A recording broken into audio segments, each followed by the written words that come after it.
በዚህ የኦንላይን ዘመን የተለያዩ የኦንላይን ክፍያዎችን ለመክፈል የሚያስችሏችሁ የቨርቹዋል ካርዶችን የማትጠቀሙ ከሆነ በብዙ ነገር ወደ ኋላ ትቀራላችሁ። በእነዚህ ካርዶች ብዙ ሰዎች ብዙ ስራዎችን ይሰሩባቸዋል። የተለያዩ የትምህርትና የስኮላርሺፕ ክፍያዎችን ይከፍሉባቸዋል። አሊኤክስፕረስን ጨምሮ ከተለያዩ የዓለም አቀፍ የኦንላይን ግብይት ፕላትፎርሞች ላይ የተለያዩ እቃዎችን እያስመጡ ይሸጡባቸዋል። በነገራችን ላይ በጣም ወሳኙና ብዙ ሰዎች የማይነግሯችሁ የዲጂታል ማርኬቲንግ ስራዎችን ለመስራት እነዚህን ካርዶች መጠቀም ግዴታ ይኖርባቸዋል። የተወሰነ እውቀት ካላችሁና እነዚህን ካርዶች ተጠቅማችሁ የራሳችሁን የዲጂታል ማርኬቲንግ ቢዝነስ መጀመር ትችላላችሁ። እንደምታውቁት በዚህ የዲጂታል ማርኬቲንግ ስራ በጣም ብዙ ሰዎች ህይወታቸውን እየቀየሩበት ነው። ዛሬ አብዛኛው ግብይት ዲጂታል ሆኗል። ስለዚህ የዲጂታል ነገሮችን ደግሞ ቡስት ለማድረግ እነዚህን ካርዶች መጠቀም ያስፈልጋል። ለምሳሌ እኔ ቲክቶክ ላይ፣ ፌስቡክ ላይ እና ኢንስታግራም ላይ እንደዚህ አይነት ስራዎችን እሰራለሁ። ዛሬ በዚህ ቪዲዮ የማስተር ካርድም ሆነ የቪዛ ቨርቹዋል ካርዶችን እንዴት በቀላሉ በቴሌግራም ቦት አማካኝነት ማግኘት እንደምትችሉ በዝርዝር አሳያችኋለሁ። ያሉትን ፕሮንስ እና ኮንሶች ጨምሮ ካርዱን ካወጣችሁ በኋላ እንዴት አድርጋችሁ ፔመንት እንደምትፈጽሙ ያሉትን ስቴፖች በሙሉ አሳያችኋለሁ። ቲክቶክ ላይ እንዴት ቪዲዮአችሁን ቡስት ማድረግ እንደምትችሉ እንዲሁም ከአሊኤክስፕረስ ላይ እቃዎች እንዴት ማዘዝ እንደምትችሉ እያንዳንዱን ነገር አሳያችኋለሁ። በዚህ ካርድ አማካኝነት በጣም በቀላሉ ብዙ ነገሮችን መስራት ትችላላችሁ። ከዛ ውስጥ የፌስቡክ እና የኢንስታግራም አዶችን መስራት ትችላላችሁ። ከጉግል ፔይ እና ከአፕል ፔይ ጋር ሊንክ ማድረግ ትችላላችሁ። ከሼን እቃዎችን ማስመታት ትችላላችሁ። የተለያዩ የጉዞ ቲኬቶችን ወይም የትራቨል ቲኬቶችን መግዛት ትችላላችሁ። ለኤምባሲ ፔመንቶች መክፈል ትችላላችሁ።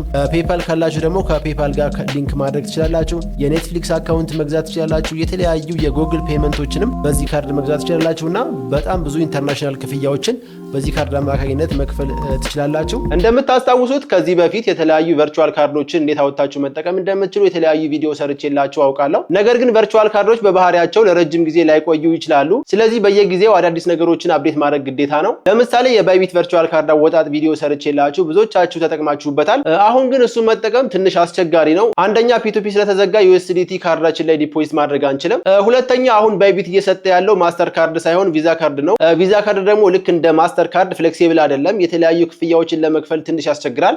ዛሬ የማሳያችሁ የቨርቹዋል ካርድ ማግኛ መንገድ ብሉ ካርድስ ይባላል። ይሄንን ካርድ ለማውጣት የትም መሄድ አይጠበቅባችሁም። በቴሌግራም አካውንታችሁ አማካኝነት በቀላሉ ማውጣት ትችላላችሁ። ምንም አይነት ውስብስብ የሆነ የሬጂስትሬሽን ፕሮሰስ አይፈልግም። ፓስፖርት፣ ናሽናል አይዲ፣ መንጃ ፈቃድ ምናምን የሚባል ጣጣ የለውም። ሌላኛው የዚህ ካርድ አሪፉ ፊቸር ከአንድ በላይ ካርዶችን አውጥታችሁ መጠቀም ትችላላችሁ። ከፈለጋችሁ ማስተር ካርድ፣ ከፈለጋችሁ ቪዛ ካርድ፣ ከፈለጋችሁም ሁለቱን ማውጣት ትችላላችሁ። አሁን ይሄንን ካርድ እንዴት ማውጣት እንደምትችሉ ያሉትን ፕሮሰሶች እያንዳንዱን በዝርዝር አሳያችኋለሁ። መጀመሪያ የቴሌግራም አፕሊኬሽናችሁን ከፈታችሁ በኋላ እዚህ ሰርች ባሩ ላይ @bluecardis_et ቦት ብላችሁ ይሄንን በትክክል ሰርች ታደርጉና ክሊክ አድርጋችሁ ትከፍቱታላችሁ። ከከፈታችሁት በኋላ እንደዚህ አይነት ኢንተርፌስ ይመጣላችኋል። ስታርት ትሉታላችሁ። ከዛ ላውንች አፕ፣ አባውት አስ፣ ቱቶሪያልስ፣ ፍሪኩዌንት አስክሪፕሽንስ እና ሰፖርት የሚል ነገሮች አሉ። ላውንች አፕ የሚለውን ክሊክ ስታደርጉ ቀጥታ ዌቡን ሬንደር አድርጎ ይከፍትላችኋል። ቱቶሪያልስ የሚለውን ክሊክ ስታደርጉ ደግሞ ካርድ እንዴት ክሬት ማድረግ እንደምትችሉ፣ ፈንድ እንዴት ማድረግ እንደምትችሉና ከአፕል ፔይ እና ከጉግል ፔይ ጋር እንዴት ሊንክ ማድረግ እንደምትችሉ እነዚህን ቪዲዮዎች እየከፈታችሁ ማየት ትችላላችሁ። ሰፖርት ማናገር ከፈለጋችሁ ደግሞ ይሄንን ሰፖርት የሚለውን ክሊክ አድርጋችሁ እዚህ ጋር ሰፖርቶቹን ማናገር ትችላላችሁ። ስለዚህ አሁን ቀጥታ ላውንች አፕ ወይም ደግሞ እዚህ ጋር ስታርታፕ የሚለውን ክሊክ አድርጋችሁ ስታርት ማድረግ ትችላላችሁ። ከዛ ይሄን ስታርት ታደርጉታላችሁ። ስለዚህ መጀመሪያ ስትከፍቱት ኢንተርፌሱ ይሄንን ይመስላል። ዋሌት ባላንስ ብሎ 0.00 ምንም ነገር ስላልከፈላችሁ እዚህ ጋር 0 ነው የሚያሳያችሁ። መጀመሪያ የምታደርጉት ዋሌታችሁን ፈንድ ማድረግ ነው። ስለዚህ ይሄን ፈንድ ዋሌት የሚለውን ክሊክ ታደርጉና እዚህ ጋር በቴሌ ብር ሚኒመም 850 ብር፣ 851 ብር ወይ 52 ብር ብቻ እንዳይልባችሁ ሚኒመም 850 ብር፣ ከዛ በታች ከሞላችሁ ኢረር ነው የሚልባችሁ። ስለዚህ 850 ብር እና ከዛ በላይ መሆን አለበት። ማክሲመም ደግሞ እስከዚህ እስከ 200 ሺህ ብር ድረስ ፈንድ ማድረግ ትችላላችሁ። ከዛ ይሄን ቴሌ ብር የሚለውን ክሊክ ታደርጋላችሁ። በዚህ ቁጥር የምትፈልጉትን ያክል መጠን ክፍያ ትፈጽማላችሁ ማለት ነው። በነገራችን ላይ ክፍያ ስትፈጽሙ በተመሳሳይ ሰው መሆን አለበት። ለምሳሌ አበበ የሚባል ሰው ሁሌም ክፍያ ሲፈጽም አበበ ከሚባል ሰው ነው ትራንስፈር ማድረግ ያለበት። ምክንያቱም ካርዱ የሚያወጣው አበበ የሚባል ሰው ቢሆን እና ደግሞ ከበደ ከሚባል ሰው ትራንስፈር የሚያደርግ ከሆነ ምናልባት አጭበርብሮ ሊሆን ስለሚችል ይሄን ለመከላከል ሁሌም እዚህ ጋር በተመዘገባችሁበት ስም መሆን ይኖርበታል። ከዛ አካውንት ናምበሩ እዚህ ጋር ልላችሁ ይችን የክሊፕ ቦርዷን ክሊክ ስታደርጉ ቁጥሩን ኮፒ ማድረግ ትችላላችሁ። እዛ አማውንት ወይም ብር የሚለው ጋር ማስገባት የምትፈልጉትን የብር መጠን ትሞላላችሁ። ለምሳሌ እኔ 5000 ብር ነው ማስገባት የምፈልገው። ስለዚህ መጀመሪያ ቴሌ ብር ላይ 5000 ብር ትራንስፈር አደርጋለሁ። ከዛ እንደዚህ ከከፈላችሁ በኋላ ትራንዛክሽን ናምበር የምትል እዚህ ጋር ቁጥር አለች አይደል? DAR 190VQKZ የሚል። ስለዚህ ይሄንን ኮፒ ታደርጋላችሁ።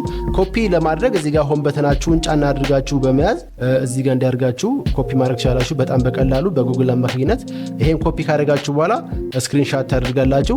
ስለዚህ ስክሪንሻት ስክሪንሻት አድርጋችሁ ኮፒ ካደረጋችሁ በኋላ ትመለሱና እዚህ ጋር ትራንዛክሽን አይዲዋን ቅድም ኮፒ አድርገናታል ፔስት እናደርጋለን። ወይም ደግሞ አሁን ያሳየኋችሁ መንገድ ኮፒ ስታደርጉ የማይመቻችሁ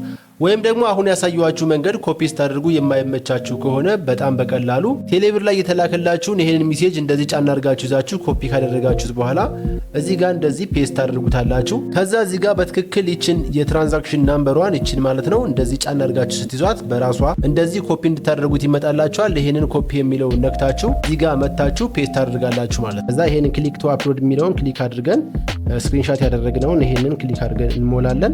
ይሄንን ካደረግን በኋላ የምናገኘውን USDT እዚህ ጋር ያሳየናል። በነገራችን ላይ እዚህ ጋር ይሄንን ስትሉ ሂሳቡን ካልኩሌት አድርጋችሁ እየከፈላችሁትና እዚህ ጋር የሚያሳየው USDT መጠን ተወዶብኛል ብላችሁ የምታስቡ ከሆነ የራሳችሁን አማራጭ መውሰድ ትችላላችሁ። ከዛ ይሄንን ሰብሚት ዲፖዚት የሚለውን ክሊክ ታደርጋላችሁ።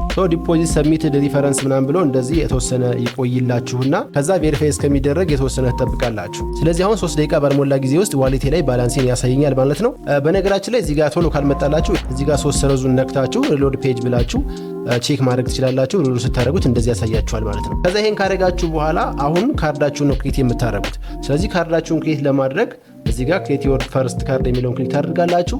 ስለዚህ የምትፈልጉት ምንድነው ማስተር ካርድ ነው ወይስ ቪዛ ካርድ ነው የሚለውን ትመርጣላችሁ። እኔ ለምሳሌ የምፈልገው ማስተር ካርድ ስለሆነ ይሄን ማስተር ካርድ እሞላለሁ። ከዛ እዚህ ጋር በትክክል ስማችሁን ታስገባላችሁ። ካርዱ ላይ ማስገባት የምፈልገው አጠቃላይ መጠን 21 ነው። 2 USDT ስለሚቆርጥ 21 አደርገዋለሁ። አጠቃላይ ያለኝ 23 ነው። ከዛ ይሄን አድርጌ ከሞላው በኋላ እዚህ ጋር ካርድ አማውንቱ 21 ፊው 2 አለ፣ አጠቃላይ 23 አለ። ስለዚህ ይሄንን ክሬት ካርድ እለዋለሁ ማለት ነው። ካርድ ክሬትድ ሰክሰስፉሊ ይለኛል። ስለዚህ አሁን ይሄንን ዲቴልስ የሚለውን ክሊክ ባደርገው በዚህ መሰረት የካርዴን ዲቴል አጠቃላይ ያሳየኛል። እዚህ ከላይ ኖርማል የማስተር ካርድ ቁጥር አለ፣ CVV ናምበር አለ፣ ባላንስ አለ፣ የካርድ ሆልደር ኔም እኔ ያለው ኤክስፓየር ያደረገበት ቀን አለ። ከዛ ቢሊንግ አድሬስ የሚያስፈልጋቸው ፔመንቶች ካሉ ደግሞ እዚህ ጋር ቢሊንግ አድሬስ አለ። ከዛ ካርዱን ፍሪዝ ማድረግ ከፈለጋችሁ ወይም ለጊዜው መጠቀም የማትፈልጉ ከሆነ ይሄን ፍሪዝ ካርድ ብላችሁ ፍሪዝ ማድረግ ትችላላችሁ። ከዛ ከሆነ ጊዜ በኋላ አንፍሪዝ አድርጋችሁ እንደ አዲስ መጠቀም ትችላላችሁ። ሌላኛው ትራንዛክሽንስ ነው። ይሄንን ካርድ ለብዙ ክፍያዎች የመጠቀሙበት ከሆነ ትራንዛክሽንስ የሚለውን ክሊክ ስታደርጉ እንደዚህ ትራንዛክሽን ያሳያችኋል። እኔ አሁን በዚህ ካርድ ያደረኩበት ብቸኛው ነገር ኦልሬዲ ፈንድ ብቻ ነው ያደረኩ። ከዛ ውጭ ያሉ ነገሮች ክፍያዎች ምናምን ካሉ ያሳያችኋል። በወር ውስጥ የነበራችሁን አጠቃላይ ስፔንዲንግ ብዙ ስንት ስፔንድ እንዳደረጋችሁ ወይም ትልቁ ስፔንድ ያደረጋችሁ ስንት እንደሆነ ምን ያህል ትራንዛክሽን እንደነበራችሁ አቬሬጃችሁ ስንት ትራንዛክሽን እንደነበራችሁ እዚህ ጋር ያሳያችኋል። ዴይሊ ስፔንዲንግ ነው ደግሞ ያለፉትን 7 ቀናት ከታች እንደዛ ያሳየኛል። ምክንያቱም አሁን ምንም የሌለው ጀስት ገና ካርዱን ክሬት ስላደረኩት ነው። ሌላኛው ፈንዲንግ ሎግስ የሚል ነገር አለ። ፈንዲንግ ሎግስ ማለት ካርዱ ጋር የሞላችሁት ብር ማለት ነው። ስለዚህ አሁን 5000 ብር ስላስገባው 5000 ብር አፕሩቭድ ሆኗል እዚህ ጋር ያሳየኛል ማለት ነው። ሌላው ቁጥሩን ኮፒ ማድረግ ከፈለጋችሁ ያንዳንዱን ይሄን ሁሉ ዲጂት መጻፍ አይጠበቅባችሁም። ቀጥታ ይሄንን የክሊፕቦርድ ምልክቱን ስትነኩ ኮፒ ያደርግላችኋል። በተመሳሳይ CVVውም እንደዛ። ሌላኛው ዋሌታችሁ ላይ ያለውን የUSDT መጠን ቀጥታ ወደ ካርዳችሁ ሪቻርጅ ማድረግ ከፈለጋችሁ ይሄንን ሪቻርጅ የሚለውን ክሊክ ታደርጋላችሁ። ከዛ መላክ የምትፈልጉትን የUSDT መጠን ታስገባላችሁ። በነገራችን ላይ ይሄን ሪቻርጅ ስታደርጉ እንደ ቅድሙ 2 USDT አይደለም የሚቆርጥባችሁ 1 USDT ነው። በሪቻርጅ ባደረጋችሁት ቁጥር 1 USDT ይቆርጥባችኋል። ከዛ ይሄን ካደረጋችሁ በኋላ ሪቻርጅ ትሉታላችሁ። ከዚህ ከላይ ቀንሶ እዚህ ጋር ይደምርልኛል ማለት ነው። ለእያንዳንዱ ላደረጋችሁት ዲፖዚትም ሆነ ክፍያ እዚህ ጋር ኖቲፊኬሽን ቦቱ ላይ ይመጣላችኋል። እዚህ ጋር ይሄንን ቼክ ማድረግ ትችላላችሁ። የከፈላችሁን ያሳያችኋል። ከዛ እዚህ ጋር አንዳንድ ማወቅ ያለባችሁ ነገር ማሳሰቢያ ብሎ ይሄን ማንበብ አለባችሁ። ካርዱ ላይ በቂ ገንዘብ ባለመኖሩ ግብይቱ ውድቅ ከተደረገ ለእያንዳንዱ ውድቅ በተደረገ ክፍያ 40 ሳንቲም ክፍያ ተቀናሽ ይሆናል። እንዲሁም 3 ግብይቶችን በበቂ ሂሳብ ያለመኖር ምክንያት ውድቅ ከተደረጉ ወይም ፌል ከሆነ ቨርቹዋል ካርዳችሁ ሊቋረጥ ይችላል ማለት ነው። ስለዚህ ይሄን ጥንቃቄ ማድረግ አለባችሁ። በነገራችን ላይ ካርዳችሁ ከተቋረጠ ወይም ደግሞ ተርሚኔት ከተደረገ ካርዳችሁ ላይ የነበረው ባላንስ ወደ ዋሌታችሁ ይመለሳል። ስለዚህ ካርዱን ብታዩትም ገንዘባችሁን ግን አታጡም ማለት ነው። አሁን ያወጣነውን ይሄንን ካርድ ደግሞ እንዴት አድርገን ቲክቶክ ላይ ቡስት ማድረግ እንደምንችል ደግሞ ላሳያችሁ። tiktok.com ብለን እዚህ ጋር መጀመሪያ እንገባለን። ከዛ ይሄንን ጌት ኮይንስ የሚለውን ክሊክ እናደርግና ቀጥታ ወደ ቲክቶክ አካውንታችን ያስገባናል። የምንፈልገውን የኮይን መጠን መርጣለን። ለምሳሌ እኔ 500 ኮይን ነው መግዛት የፈለኩት። ስለዚህ ይሄንን ክሊክ ካደረኩ በኋላ ሪቻርጅ የሚለውን ነካለው። በነገራችን ላይ ቲክቶክ ኮይን መግዛት የምትችሉት የቲክቶክ አፕሊኬሽኑ ላይ አይደለም፣ ዌቡ ላይ መሆን አለበት። አፕሊኬሽኑ ላይ ከሆነ ያስቸግራቸዋል። ከዛ እንደዚህ ያሳየኛል። እነዚህ ከዚህ በፊት የተጠቀምኳቸው ካርዶች ናቸው። ሶ እዚህ ጋር አዲስ ካርድ ስለሆነ ይሄንን ክሊክ አድርጌ ካርድ ናምበር እዚህ ጋር አስገባለሁ። ኤክስፓይሬሽን ዴት እና ሲቪቪ ናምበርም እዚህ ጋር ታስገባላችሁ። ሶ ይሄን አስገብታችሁ ከጨረሳችሁ በኋላ እዚህ ጋር ፔይ ኤንድ ሊንክ የሚለውን ክሊክ ታደርጋላችሁ። ስለዚህ አሁን ፐርቼዝ ኮምፕሊት ብሎ በትክክል ካርዱ ይሰራል ማለት ነው። ስለዚህ አሁን እዚህ ጋር ትራንዛክሽን መምጣቱና አለመምጣቱን እዚህ ጋር ቼክ እናደርጋለን። ሶ ዲቴልስ የሚለውን ክሊክ እናደርግና እዚህ ጋር እንደምታዩት ቲክቶክ ሲንጋፖር ምናምን ብሎ $5.19 ቀንሷል ማለት ነው። ስለዚህ የቲክቶክ ኮይን መግዛት የምትችሉት በዚህ መሰረት ነው። ሌላው አሊኤክስፕረስ ላይ ደግሞ እስኪ እቃ አዘን ደግሞ ቼክ እናደርገው። ስለዚህ መጀመሪያ ያው የአሊኤክስፕረስ አፕሊኬሽን መጫን ይጠበቅባቸዋል። ኦኬ ስለዚህ እኔ ጭኛለሁ። አሁን እቃዬ ምን እንደሆነ እቃዬን እፈልጋለሁ። በነገራችን ላይ እዚህ ጋር የሚያሳየኝ በብር ስለሆነ በዶላር እንዲቀይርልኝ እዚህ ጋር ሴቲንግ ላይ መጥቼ ወደ ዶላር ልቀይረው። ኦኬ ከዛ ለእናንተ ለማሳየት የትኛውን እቃ ልምረጥ። ኦኬ ስለዚህ እነዚህን ስቲከሮች ልዘዛቸው 1.75 ነው። ካርዴን ኢንፎርሜሽን እዚህ ጋር ሞልቻለሁ። ከዛ ሴቭ ኤንድ ኮንፈርም ብለዋለሁ። እዚህ ጋር መጨረሻ ላይ አድ ቢሊንግ አድሬስ የሚል ይመጣልኛል። ይሄን ክሊክ ካረኩ በኋላ የቢሊንግ አድሬሱን ደግሞ እዚህ ጋር ቢሊንግ አድሬስ ስለሚያሳያችሁ ይሄንን ቢሊንግ አድሬስ በሙሉ እዚህ ጋር ታስገቡታላችሁ። ይሄን አድርጋችሁ ከሞላችሁ በኋላ ሴቭ ትሉታላችሁ። ኦኬ ሶ አሁን በትክክል እንደዚህ አምጥቶልኛል። ከዛ ይሄንን ፔይ ናው የሚለውን ክሊክ አድርጋለሁ። ፔመንት ሰክሰስፉል ብሎ እዚህ ጋር ፔመንቱን ያሳየኛል። ኦኬ ሶ አሁን በትክክል እዚህ ጋር ልግባና ትራንዛክሽኑን በትክክል ሰርቶት እንደሆነ ቼክ ላድርግ። ኦኬ ሶ እዚህ ጋር እንደምታዩት አሊኤክስፕረስ ትራንዛክሽን ብሎ እንደዚህ ያሳየኛል። ስለዚህ በዚህ ካርድ አማካኝነት በጣም በቀላሉ ብዙ ነገሮችን መስራት ትችላላችሁ። ሌላው እዚህ ጋር ማወቅ ያለባችሁ ወሳኝ ነገር ከአፕል እና ከጉግል ዋሌቶች ጋር ኮኔክት ማድረግ ከፈለጋችሁ ካርዳችሁን የምትጠቀሙት ማስተር ካርድ ነው። ቪዛ ካርድ ያስቸግራል። ስለዚህ ማስተር ካርድ አውጥታችሁ ከአፕል እና ከጉግል ዋሌቶች ጋር ኮኔክት አድርጋችሁ የተለያዩ ክፍያዎችን ስልካችሁ ላይ መክፈል ትችላላችሁ ማለት ነው። ቨርቹዋል ካርዶችን ስታወጡ ማወቅ ያሉባችሁ አንዳንድ በጣም መሰረታዊ ነገሮችን ልንገራችሁ። የመጀመሪያው ቨርቹዋል ካርዶችን ከማውጣታችሁ በፊት ሬቱን ቼክ አድርጋችሁ ምናልባት የሚወደድባችሁ ከሆነ የራሳችሁን ሌላ አማራጭ መጠቀም ትችላላችሁ።